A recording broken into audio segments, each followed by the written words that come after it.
Wow! Onion dosa. My choice is always onion dosa. Vegetable dosa. It's my choice. Podi dosa.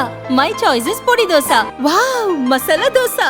It's always my choice. Dosa வகைகளில் ஒவ்வொருவருக்கும் ஒவ்வொரு choice இருக்கலாம். ஆனால் எல்லா வகை தோசைகளுக்கும் ஒரே சாய்ஸ் இதயம்.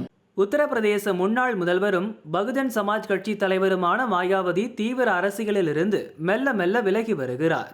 கட்சியில் தமக்கு அடுத்தபடியாக மருமகன் ஆகாஷ் ஆனந்துக்கு முக்கியத்துவம் கொடுத்திருந்தார்.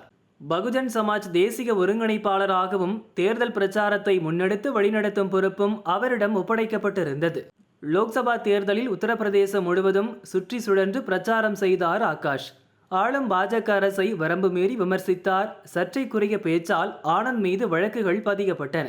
29 வயதே ஆகும் ஆகாஷிடம் கட்சியின் தேர்தல் பிரச்சார பொறுப்பை கொடுத்தது தவறு என மாயாவதியிடம் கட்சி நிர்வாகிகள் சிலர் ஆட்சேபனை தெரிவித்தனர். இதனால் ஆகாஷிடமிருந்த பொறுப்புகள் அனைத்தும் திரும்ப பெறப்பட்டன. அரசியல் முதிர்ச்சி வரும் வரை ஆகாஷுக்கு கட்சி பொறுப்புகள் வழங்கப்படாது என மாயாவதி அறிவித்தார்.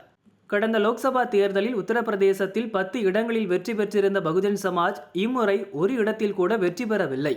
இந்த சூழலில் லக்னோவில் இன்று நடந்த பகுஜன் சமாஜ் நிர்வாகிகள் ஆலோசனை கூட்டத்தில் மருமகன் ஆகாஷை தம் அரசியல் வாரிசாக மாயாவதி அறிவித்தார். ஆகாஷ் ஆனந்த் பகுஜன் சமாஜ் கட்சியின் தேசிய ஒருங்கிணைப்பாளராக செயல்படுவார். எதிர்வரும் தேர்தல்களுக்கான பிரச்சார வியூகம் அமைப்பார். அவரே என் அரசியல் வாரிசு என மாயாவதி அறிவித்துள்ளார்.